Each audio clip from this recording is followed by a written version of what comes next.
आज Doubtnut app download करें। Doubtnut पर अपने सभी गणित, रसायन विज्ञान, भौतिक विज्ञान और जीव विज्ञान के डाउट्स का करो सफाया। बस प्रश्न की फोटो खींचो, एक ही प्रश्न को क्रॉप करो और तुरंत वीडियो सोल्यूशन पाओ। अभी डाउनलोड करें। हिंडोले में घूमते बच्चे अपनी सीट के बाहर की ओर क्यों झुक जाते हैं, ये हमसे पूछा गया है दोस्तों। ठीक है, तो हिंडोले क्या होते हैं? एक प्रकार के झूले होते हैं। ठीक है, ये झूले में बीच में एक स्तंभ होता है जिससे ये सपोर्टेड रहता है। ठीक, स्तंभ के चारों तरफ एक वृत्ताकार संलग्न रहता है चकती। ठीक है, इस चकती पर क्या होता है? इस चकती पर झूले रहते हैं। ठीक, ये झूले पर बच्चों की बैठने की व्यवस्था होती है। यहाँ अब एक झूले को ले लेते हैं। इस झूले पर मान लो बच्चे बैठे हुए हैं।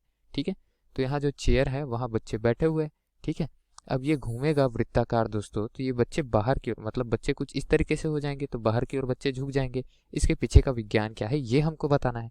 तो यहाँ वृत्तीय गति हो रही है। अब वृत्तीय गति के लिए हम क्या जानते हैं? आप एक प्रयोग कीजिए, पत्थर को बांधिए रस्सी से और उस रस्सी को एक क्षैतिज वृत्ताकार मार्ग में घुमाइए। ठीक है, तो आप जैसे ही रस्सी से पत्थर को बांधेंगे, रस्सी और पत्थर कुछ इस तरीके से हो जाएंगे। आप जैसे इसको घुमाएंगे तो क्या होगा? जो पत्थर है वो कुछ इस तरीके से आ जाएगा। ठीक है, अब यहाँ पर आप अपने हाथ में एक बल महसूस करेंगे जो आपकी हाथों की ओर लग रहा होगा प्रत्येक स्थिति में, चाहे पत्थर इस दिशा पे हो, इस दिशा पे हो, इस दिशा पे हो, किसी भी दिशा पे हो। ठीक है, तो केंद्र की ओर, मतलब ये वृत्तीय मार्ग हो गया। वृत्तीय मार्ग में सदैव केंद्र की ओर एक बल लगाना अनिवार्य है। किसके लिए? वृत्तीय गति के लिए। ठीक है, तो वृत्तीय गति के लिए केंद्र की ओर एक बल लगाना अनिवार्य है। उस बल को हम क्या कहते हैं? उस बल को हम कहते हैं अभिकेंद्रीय बल। तो इस तरीके से अभिकेंद्रीय बल की अवधारणा हुई। और अभिकेंद्रीय बल क्या होता है? किसी भी रूप में, जैसे यहाँ हम रस्सी से घुमा रहे थे केंद्र को, तो वो तनाव बल के रूप में आया हमारे हाथ में।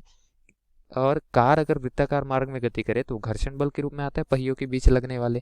ठीक है, यहाँ पर किस रूप में आएगा? ये वृत्तीय गति ही तो हो रही है, तभी तो यहाँ तार में जो तनाव आया वो कुछ इस दिशा पे आया कि बच्चा कुछ इस तरीके से हो गया और बच्चा बाहर की ओर अपनी सिर को घुमा लिया। क्यों? क्योंकि वहां अंदर की ओर बल लगाना अनिवार्य था। और बच्चे पर अंदर की ओर बल जो लग रहा है वो किस वजह से लग रहा है? जिस कुर्सी में वो बैठा है वो कुर्सी के घर्षण की वजह से लग रहा है। ठीक है, कुर्सी तथा बालक के निचले सिरे के बीच घर्षण।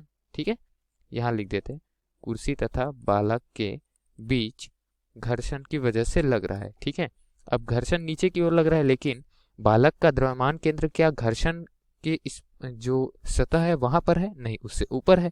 ठीक है, अब वहां बड़ा चित्र हम बना लेते हैं। ये कुर्सी है, यहाँ पर बालक बैठा हुआ है, तो बालक में घर्षण यहाँ पर लग रहा है अंदर की तरफ, लेकिन बालक का द्रव्यमान केंद्र इधर है।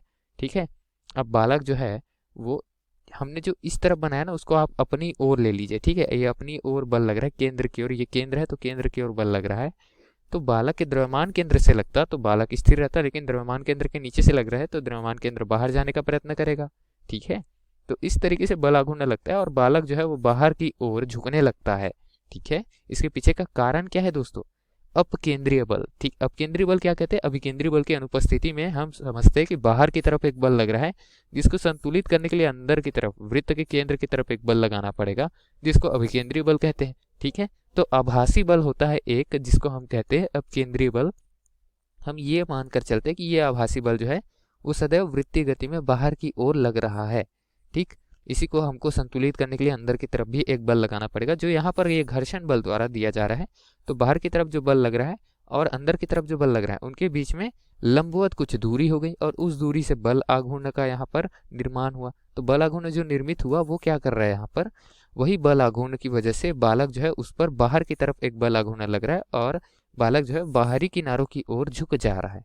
ठीक, तो यही दिए गए प्रश्न का हमारा उत्तर था कि कुर्सी तथा बालक के बीच घर्षण लग रहा है और बालक पर लग रहा है अपकेंद्रीय बल, जिनके वजह से बल युग्म जो लग रहा है वो बालक को बाहर की ओर झुकने पर मजबूर कर देता है।